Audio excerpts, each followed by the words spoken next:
Praise the Lord. கர்த்தர் நாமம் பரிசுத்தப்படுவதாக. நாளில் கூட நாம் தியானிக்கும்படியாக தெரிந்து கொண்ட வார்த்தை அதிசயம். நியாயாதிபதிகள் 13:18 அதற்கு கர்த்தருடைய தூதனானவர், என் நாமம் என்ன என்று நீ கேட்க வேண்டியது என்ன, அது அதிசயம் என்றார். நாளில் அதிசயத்தை குறித்து நாம் பார்க்க போகிறோம். ஏசாயா 9:6 அவர் நாமம் அதிசயமானவர் என்று கூறப்பட்டிருக்கிறது. யாத்திராகமம் 34:10 எந்த ஜாதிகளுக்கு செய்யப்படாத அதிசயங்களை உன் ஜனங்கள் எல்லோருக்கும் முன்பாக செய்வேன் என்று கூறப்பட்டிருக்கிறது. சங்கீத 136:4 ஒருவராய் பெரிய அதிசயங்களை செய்து துதியுங்கள் என்று கூறப்பட்டிருக்கிறது. நம்முடைய வாழ்க்கையில் பிரியமானவர்கள், ஒவ்வொரு நாளும் ஒரு காரியத்துக்காக, இந்த நாளில் இது அதிசயம் நடக்காதா, இந்த நாளில் இந்த அற்புதம் நடக்காதா, இந்த நாளில் எனக்கு ஒரு நன்மை நடக்காதா என்று காத்து கொண்டிருக்கிறோம். அது திருமணம் காரியமாக இருந்தாலும், வேலை விஷயமானாலும், இல்லை குடும்பத்தில் ஏற்படுகிற எல்லா நன்மையான காரியங்களுக்கு தேவன் ஒரு அதிசயத்தை செய்யணும் நம்ம எதிர்பார்த்து கொண்டிருக்கிறோம். நம்முடைய வாழ்க்கையில் ஒவ்வொரு நாளும் அதிசயங்களையும் அற்புதங்களையும் எதிர்பார்த்து காத்து கொண்டிருக்கிறோம். ஆனால் நமக்கு ஏன் வாழ்க்கையில் நன்மை நடக்கலை, நம்முடைய ஜெபங்களுக்கு ஏன் சில நேரங்களில் பதில் கிடைக்கவில்லை என்று இன்று நாளில் பார்க்க போகிறோம். முதலாவது அவிசுவாசம். தேவன் செய்த அதிசயங்களை நம்பாமல் பின்னும் பாவம் செய்தார்கள் என்று சங்கீதம் 78:32 கூறப்பட்டிருக்கிறது. அவர்கள் தேவனை நம்பவில்லை, நம்மை உண்டாக்கினவரை நம்ம நம்புவது இல்லை. ஆபிரகாம் தேவனை விசுவாசித்தான், அதிசயங்களை பெற்றுக்கொண்டான் என்று ரோமர் 4:18 காண்கிறோம். ஸோ நம்ம தேவனை விசுவாசிக்கவில்லை, நம்மை உண்டாக்கினவரை நம்பவில்லை. முதலாவது காரணம். இரண்டாவது காரணம், எகிப்தில் செய்த அதிசயங்களை உணராமல் வழி நடத்தினதை நினையாமல் கலகம் பண்ணினார்கள். இந்த நாளிலே நாம் கலகம் பண்ணுகிறவர்களாய், முறுமுறுக்கிறவர்களாய், கர்த்தர் செய்த நன்மைகளை நினைக்காதவர்களாய், ஆசீர்வாதம் இதுவரைக்கும் பெற்றுக்கொண்ட ஆசீர்வாதங்களை பற்றி நினைக்காமல் கிடைக்காத ஒன்றை குறித்து பேசி பேசி பேசி கலகம் கொண்டவர்களாய் காணப்படுகிறோம். ஆம், நாம் பெற்றுக்கொண்ட நன்மைகளுக்காக தேவனை மகிமைப்படுத்தவில்லை. மூன்றாவதாக, அவருடைய சங்கீதம் 40:5 உம்முடைய அதிசயங்களும் யோசனைகளும் அநேகம் என்று கூறப்பட்டிருக்கிறது. நம்முடைய வாழ்க்கையில் நம்முடைய தேவன் கர்த்தர் செய்த நன்மைகளை நாம் நினைவு கூறுவதில்லை.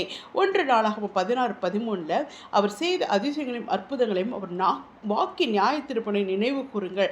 அதாவது நம்ம இருதயத்தில் நினைக்கிறது கிடையாது, மறந்து ஜீவிக்கிறோம். பெற்றுக்கொண்ட நன்மைகள் ஒரு காரியத்துக்காக ஜெபிக்கிறோம், பெற்றுக்கொண்ட நன்மைகளை பிறகு நாம் நினைப்பதே கிடையாது. தேவன் செய்த நன்மைகளை நாம் நிலைநிற்பதை நாம் நினைவு கூறுவது இல்லை. இருதயத்தின் நினைவினால் நாம் செய்வதில்லை. நான்காவதாக, வாயினால் அறிக்கை செய்வது.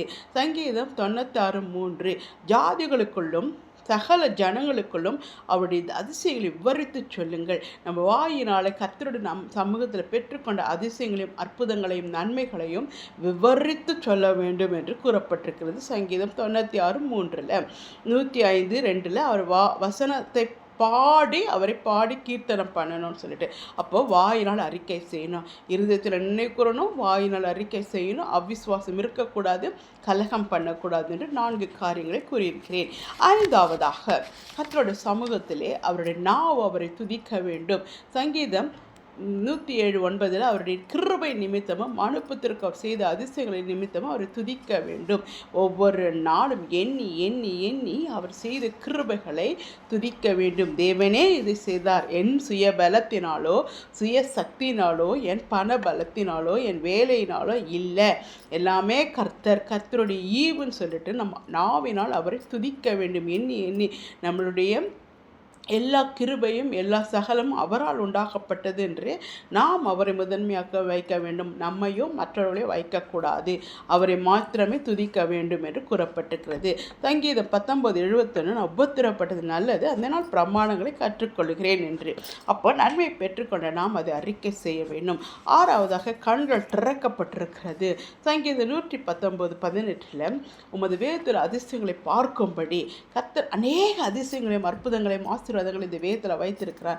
அதை நம்ம பார்க்கும்படி நம் கண்கள் எப்பொழுதும் திறக்கப்பட்டிருக்கணும் என்று சங்கீதம் 119:18 கூறப்பட்டிருக்கிறது. ஏழாவதாக, பரிசுத்தம் தேவை. யோசுவா 3:5 உங்களை பரிசுத்தம் பண்ணிக்கொள்ளுங்கள், நாளைக்கு கர்த்தர் உங்கள் நடுவிலே அற்புதம் செய்வார்.